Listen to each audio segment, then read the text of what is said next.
Good morning, dear students. Welcome to my class. Today's date is 18th August. तो कल तक हमने किया था composite numbers. I hope you understood. Composite numbers होते हैं जिसके दो से ज़्यादा डिवाइसेस होते हैं, राइट. अब आप हमारे पास आता है there are so many numbers, पर अब जो हमारे अलजेब्रा में यूज़ होगा वो नंबर है कॉम्प्लेक्स नंबर्स.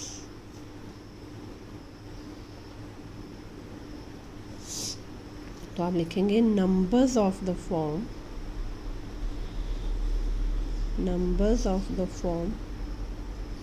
मेरे से अभी बच्चे नोट्स मांगने लग गए. बेटे 2-4 पेजेस होने तो दो.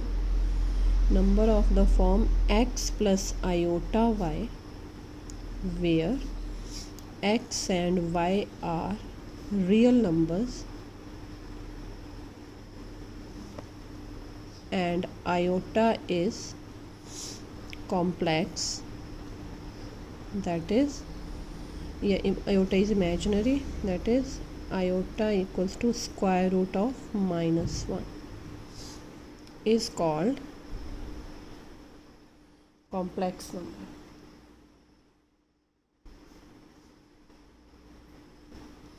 ये मैं बता दूँ, ये आपको नोट्स में नहीं मिलेगा नंबर, ये आपने ज़रूर यहाँ से लिख लेना.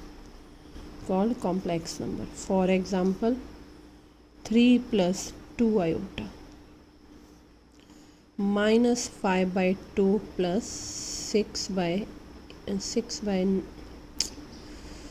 क्या करें 6 by 7 iota. ठीक है. Even we can write 3 plus 0 iota is also a complex number. Here x is called real part and y is called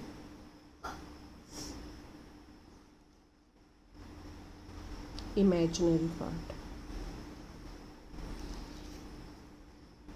ये आपको सबको मालूम है, मैंने कोई नई चीज़ नहीं बताई है. जो नई बतानी है वो आयोटा के ऑपरेशंस, क्योंकि हमारे अलजब्रा में एक एग्ज़ाम्पल बहुत ज़्यादा चलेगी. अगर वो आपको एक ही एग्ज़ाम्पल याद हो गई तो कहीं भी आप उसको यूज़ कर सकते हो. उससे पहले एवरी रियल नंबर, स्टार लगा के लिख रही हूँ मैं, एवरी रियल नंबर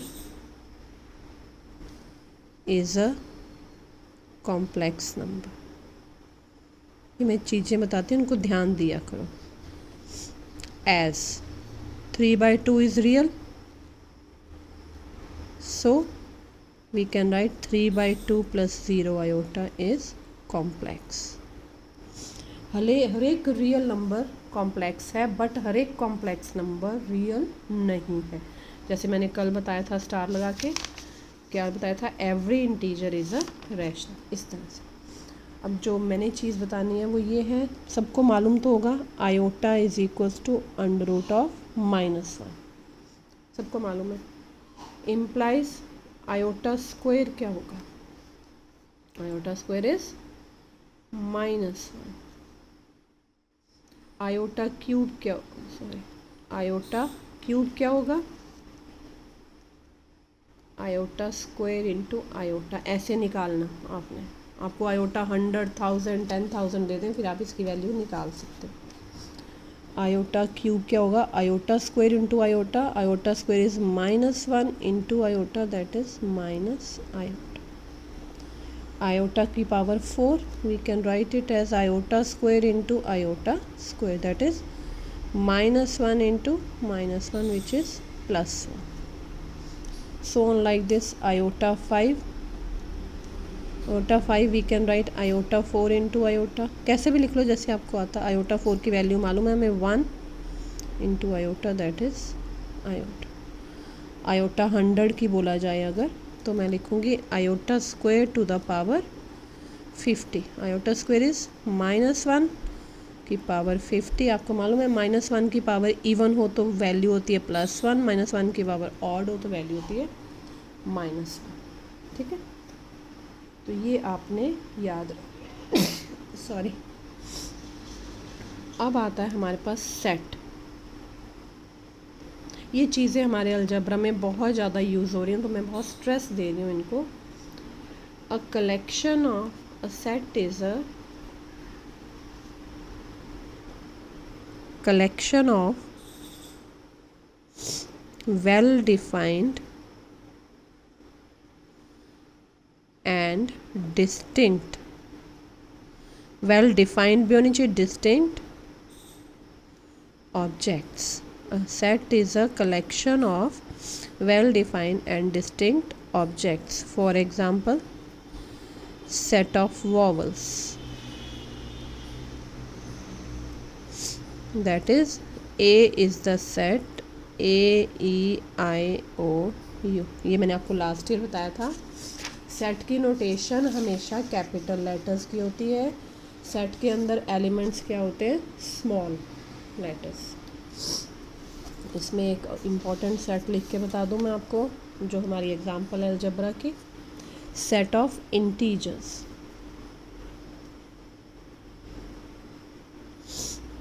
कैसे लिखते हैं? जेड से या कभी आई से भी डिनोट करते हैं। ये स्टैंडर्ड नोटेशन है सेट ऑफ इंटीजर्स लिखने की, राइट?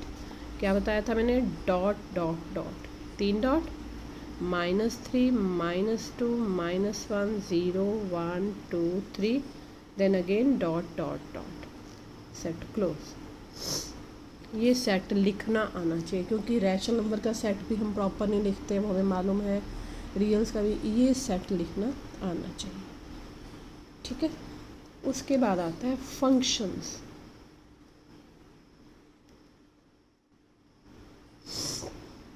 फंक्शन का हमारे अलजेब्रा में बेहद यूज़ है।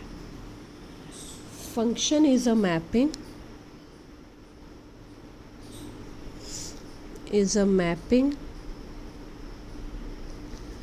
f from A to B, that is from set A to B, if every element of set A has unique image in set B। Unique का मतलब यहाँ one and only one. For example, A B, X Y Z T 1 2 3, X goes to 1, Y goes to 2, Z goes to 3, even that T goes to 3। तो मैंने फिर last year बताया था, फिर बता देती हूँ। फंक्शन कौन होता है? अपनी लैंग्वेज में समझिए। ए में कोई एलिमेंट ना बचे जिसकी इमेज बी में ना हो। एक पॉइंट, एवरी लाइन क्लियर हो गई? ए में कोई एलिमेंट ना बचे मतलब एवरी ए का एलिमेंट एसोसिएट करना चाहिए किससे? To the unique element of set B, B के यूनिक एलिमेंट। अब आपके माइंड में ज़रूर आएगा क्वेश्चन कि नहीं, जेड भी 3 को अप्रोच कर रहा है, टी भी 3 को कर रहा है, लेकिन अपनी अपनी इमेज है ना। मैं यहाँ लिख के बताऊँ, एक्स की अपनी इमेज है 1, वाई की अपनी इमेज है 2, जेड की अपनी है 3, टी की भी क्या है 3। यहाँ एक एक है, तो यूनिक के नीचे लिख लेना, नोट्स में दिया हुआ मैंने, 1 एंड ओनली 1। इनकी सबकी एक एक है, तो इसको बोलेंगे ये हमारा क्या है? फंक्शन है, ठीक है? अब आते हैं domain and codomain and range. Domain, the elements, domain इसी से रिलेटेड है तो हम इसी की बात करेंगे। The elements of set A in a function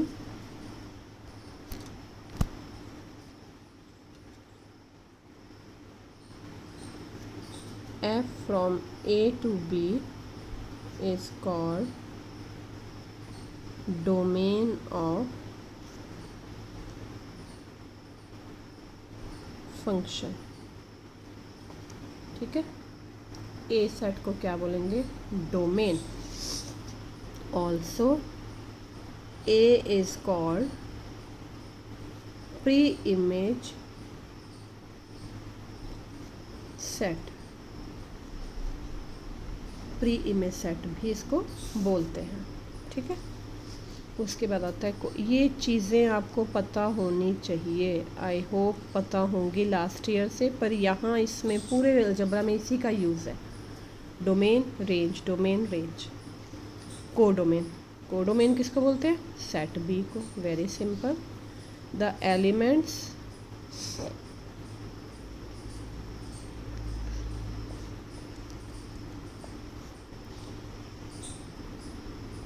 सीधा हम एलिमेंट्स नहीं लिखते। The set A in a function F is called the set. Elements तो एलिमेंट्स ही है ना। द सेट, क्योंकि कोडोमेन डोमेन सेट को बोलता है। The set A in a function F from A to B is called domain of function. मैं लिखूँगी the set be in a function F from A to B is called codomain of the function f, ठीक है। B is also called image set। B को एक और नाम देते हैं इमेज सेट का। अब है हमारी इंटरेस्टिंग चीज़, रेंज। बहुत से बच्चे जब मैं क्लास में होती हूँ तो रेंज पूछें तो वो बी को बोलेंगे range. No, totally wrong. The images of the elements of domain. Domain क्या है? सेट है। उसके एलिमेंट्स की बात हो रही है। The images of the elements of domain of a function is called range of function. A के सभी एलिमेंट्स की जो इमेजेस बनेंगी बी में उसको बोलेंगे हम रेंज। For example,